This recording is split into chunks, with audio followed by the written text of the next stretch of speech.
Hello, dear friends, brothers, and sisters. Now we move on to the second part of Ezra and Nehemiah. We will learn about the third return of the Israelites to Jerusalem.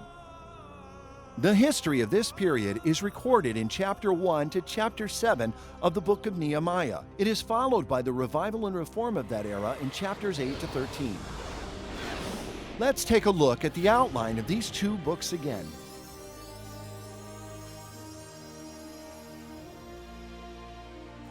The third return period from captivity can be divided into 6 paragraphs. First, the prayer of Nehemiah. Second, inspecting the walls upon being called back to Jerusalem. Third, divide the work into sections, build the wall simultaneously in unity. Fourth, fearing not the enemies with strong faith. Fifth, rectifying internal conflicts and helping the poor. Sixth, casting lots to settle and guard the holy city. As we mentioned in part 1, all of these things happened in the reign of King Artaxerxes. The place to start is Susa Palace, which is near the city of Susa in Iran today.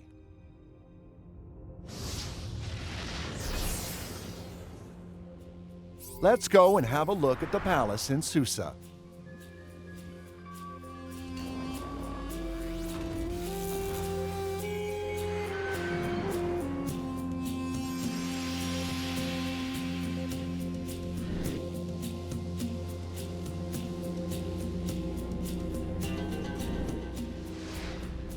According to chapter 1, verse 11, in the Susa Palace, there was a cupbearer, an important officer who served King Artaxerxes. However, the man in this important position turned out to be an Israelite named Nehemiah.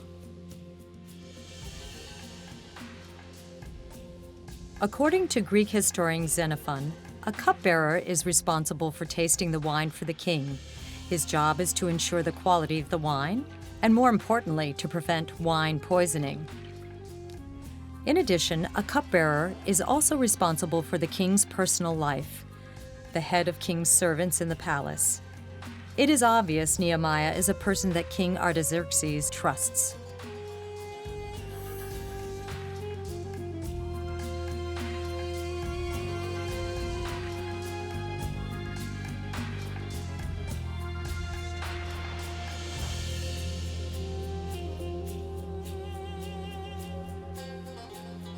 In the ruins of the Persepolis Palace, there are many statues of servants wearing uniforms, revealing the luxurious lifestyle in the palace.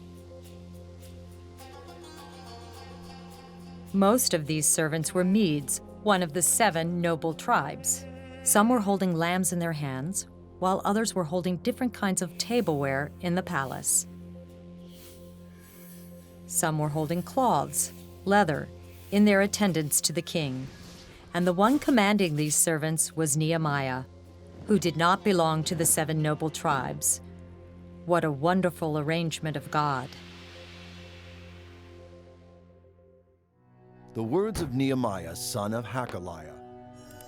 In the month of Kislev, in the 20th year, while I was in Susa, the capital, one of my brothers, Hanani, came with certain men from Judah. And I asked them about the Jews that survived, those who had escaped captivity, and about Jerusalem.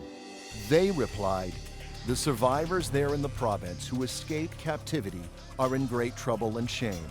The wall of Jerusalem is broken down, and its gates have been destroyed by fire." In the scriptures, in the month of Kislev in the 20th year refers to November and December in 446 BC. The meaning of the name Nehemiah is comfort of the Lord. Through him, God comforted the Israelites who returned to Jerusalem.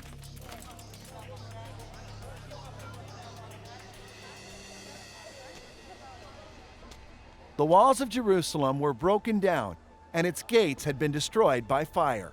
According to Ezra chapter 4, verses 6 to 23, from the letters between local officials and the Persian royal, we know the construction was severely hindered for at least twice. The first letter against them is recorded in Ezra chapter 4, verse 6. These people bribed officials when King Darius was in reign. After the death of King Darius, Ahasuerus succeeded in 486 BC.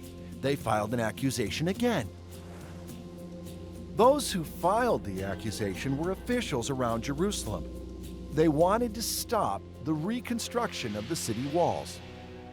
This chair leg is a relic of the old Persian Empire era. The lion claw decoration at the bottom is similar to the chair leg of the emperor's throne. However, archaeologists believed it was the chair leg of the governor of the Samaria province.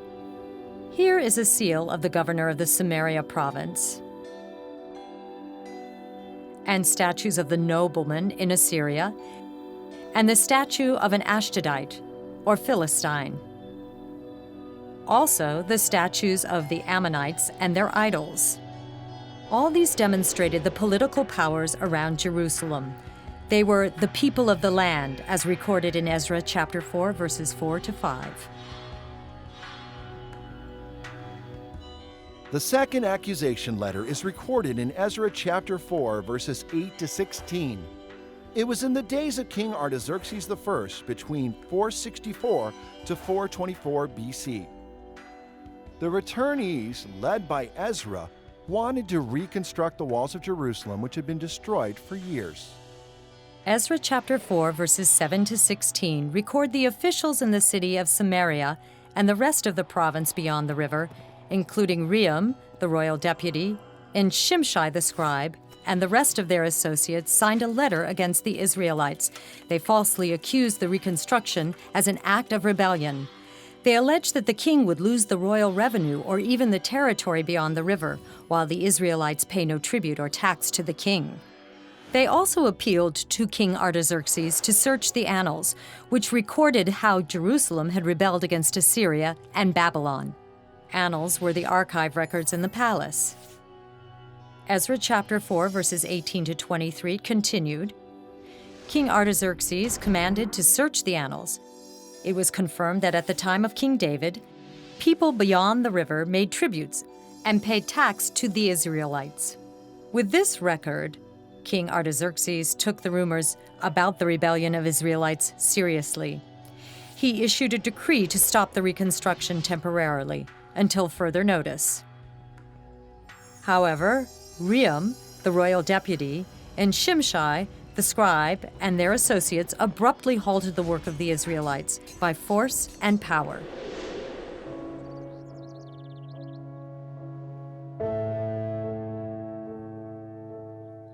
Nehemiah was born in Persia. Though he probably has never been to Jerusalem, he kept his own countrymen and his homeland deep in his heart. Away from Jerusalem, in the palace of Susa, Nehemiah was an imperial officer with splendid position and wealth. However, when he heard about Jerusalem's situation, according to chapter 1, verses 4 to 11, he sat down and wept and mourned for days, fasting and praying before the God of heaven. He cried out to God for the redemption. He knew that the only way to reverse the fate of the returnees was to trust in God wholeheartedly. In the last verse of the first chapter, Nehemiah said he was the cupbearer to the king. God has placed Nehemiah at this particular position for him to accomplish a mission later on. This is a good example of how people can serve God with their careers. I believe God will use us in our workplace the same way He did with Nehemiah. At Spring of Water International Ministries, we invite you to journey with us, giving seed to the sower and bread to the eater. Isaiah 55:10. To find out more, follow Spring of Water International Ministries.